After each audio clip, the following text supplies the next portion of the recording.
season grades as the free agency frenzy rolls along. Tim Bontemps, what grade would you give the Houston Rockets offseason? I'm giving them an A, Graz. If you look at the way the Rockets have gone through this summer, getting Kevin Durant in the trade with the Phoenix Suns, getting Fred VanVleet locked up to a new deal, getting Dorian Finney-Smith to fill in off the bench. Houston's had arguably the best offseason of any team in the league, and they might be the biggest contenders to take down the Oklahoma City Thunder next season. What do you think, David? Do you agree with that? Is Houston the top challenger to Oklahoma City right now? Yeah, I think it's really Houston and the Nuggets. There is now a real hierarchy in the West. It seemed like a mishmash going into the offseason with a bunch of teams in the middle, but now it's the Thunder on their own island, and then it's the Rockets and the Nuggets. But the Rockets have built the things that you would want to worry about if you're OKC: scoring, defense, and bigs. Yeah, they look like a strong offseason, solid A. A very good grade from Tim Bontemps. Tim McMahon, how about the Milwaukee Bucks? What grade would you give their offseason? Howdy, Dan. I would give the Bucks a D, and I'm familiar with those Ds. I got a bunch of them during my extended college tenure. And look, I've got empathy for the Bucks here because this was like getting a term paper with a question that had no right answers. How do you instantly construct a championship caliber supporting cast around Giannis when, oh, by the way, the Supermax superstar you brought in is out for the next season? And I'll give him credit for creativity. Did not see the wave and stretch coming of Damian Lillard to bring in a modest upgrade of Brook Lopez and Miles Turner, but a championship contender it does not make. Bontemps, did Milwaukee do anything this offseason to make you feel like they're closer to contending? No, I mean, the start of last season, they had Damian Lillard and Giannis Antetokounmpo, and now they have Miles Turner and Giannis Antetokounmpo. That is not an equitable trade. And look, while Miles Turner is, as McMahon said, a nice upgrade on Brook Lopez, a younger, better version of him, they still have not replaced the $54 million hole they have at point guard. There's a reason why the Bucks right now, I believe, are the 8th favorite to win the Eastern Conference, which is very clearly seen as the junior varsity conference in the NBA at the moment. So I understand why the Bucks did what they did. They're obviously trying everything they can to keep Giannis Antetokounmpo on their team, but it is very hard to make a credible argument this team has anything close to a real threat to be a championship level team. All right, one more grade, the Lakers. David, what grade do you give their offseason? We're going to give the Lakers a C+. Okay, on the bright side, LeBron is back, asterisk, probably, maybe, kind of, for them, which is a huge deal. And then also they upgraded at the center position. When you say what we want to say about DeAndre Ayton, which I have, and there's concerns about him, but he's better than Jackson Hayes, and at least they have somebody in that position. Now, why is it a C+? They still have to shore up that bench. They still have to get some depth. They still need maybe probably one more big for them to feel like there's actual upgrade to this team. There's also this weird LeBron situation that we've been talking about all week because he opted into his contract, and then his agent put out a statement indicating that maybe he wasn't really all in. So that's obviously been a big topic around the league. And yesterday, our Dave McMenamin had something very interesting to say about LeBron's future. Dallas, I'm told that they would only be interested in LeBron in a buyout situation. So, and again, we just because there is a deal to be made there. Right. If they wanted to make a deal, there's a deal. Yeah, there's a deal to be made there, but I don't believe that's happening. McMahon, what's your reaction to what Dave had to say there? I mean, it completely makes sense. Is there a deal to be made, a trade from the Mavericks to get LeBron?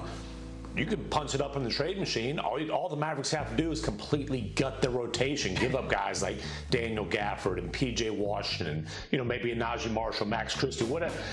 You're giving up 3 or 4 rotation players for potentially a ring-chasing retirement tour. That doesn't make sense for Dallas. It doesn't make sense for LeBron because he has no trade clause. Hold on, I want to play with those guys, not have them go to L.A. So there is kind of curiosity around the league, like, could this end with LeBron bullying his way to a buyout? Now, why would the Lakers do that? That's a great question. I don't have a good answer for that one. But yeah, that is the only path I could see for LeBron James to come join Kyrie, Anthony Davis, a couple of his former championship teammates in Dallas. How do you make any sense of all this? You don't. I mean, this is the NBA. Okay. This is what happens. We have a lot of conversations like this around the NBA where things just don't make a lot of sense. And this doesn't make really any sense. We're not talking about the Milwaukee Bucks waiving Damian Lillard, who has a torn Achilles, and they're desperately trying to keep Giannis Antetokounmpo. We're talking about LeBron James, who was a second-team All-NBA player last year, who still is one of the best players in the world, if not the best player in the world, like he was for so much of his career. And again, as McMahon pointed out, yes, the Lakers could, in theory, do LeBron a favor and allow him to just go play for whoever he wants. However, 5 days ago, LeBron James had a choice. He could be a free agent on Sunday. What did he choose to do? He chose to take $52.6 million. By the way, if I had a choice between $0 and $52.6 million, I too would take $52.6 million.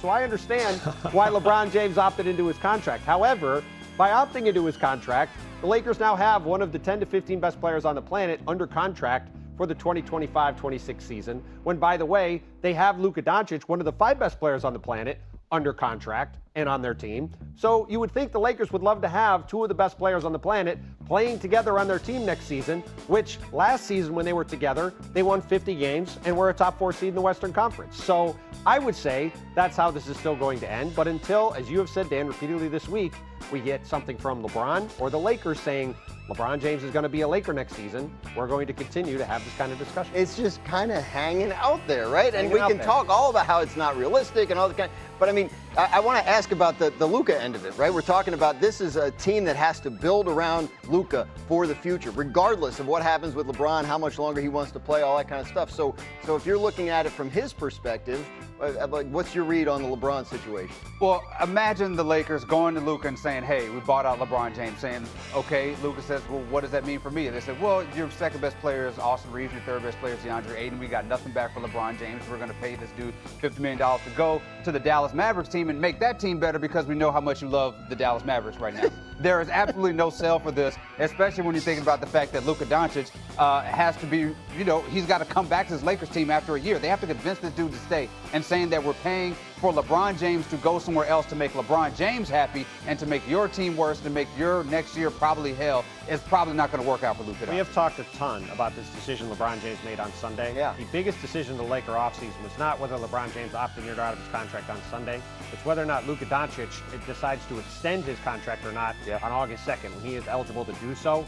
And the Lakers cannot jeopardize that. And to me, if I'm Luka Doncic, if I look at the Lakers and they just, to David's point, just let LeBron James walk to go anywhere, I'm not sure why I would look at the Lakers as a place I'd want to be long term, because you're just completely handicapping this team next year. And by the way, for Luka Doncic, 2 years ago, he's in the NBA Finals. He gets traded to the Dallas Mavericks this past season, or from the Dallas Mavericks to the Lakers this past season, a team that's not nearly as good, that obviously hopes to be in that sort of conversation later.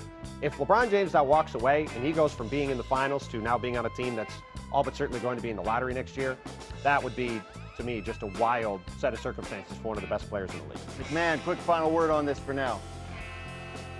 Yeah, I would just like to see Rob Pelinka, Genie Plus, explain to Luka, hey, we're donating LeBron to the Dallas Mavericks, the team that dumped you, stabbed you in the back, shamed you on the way out the door. But trust us, we know what you're doing. You want to be here long term. We're completely a competent franchise that you can put your faith in.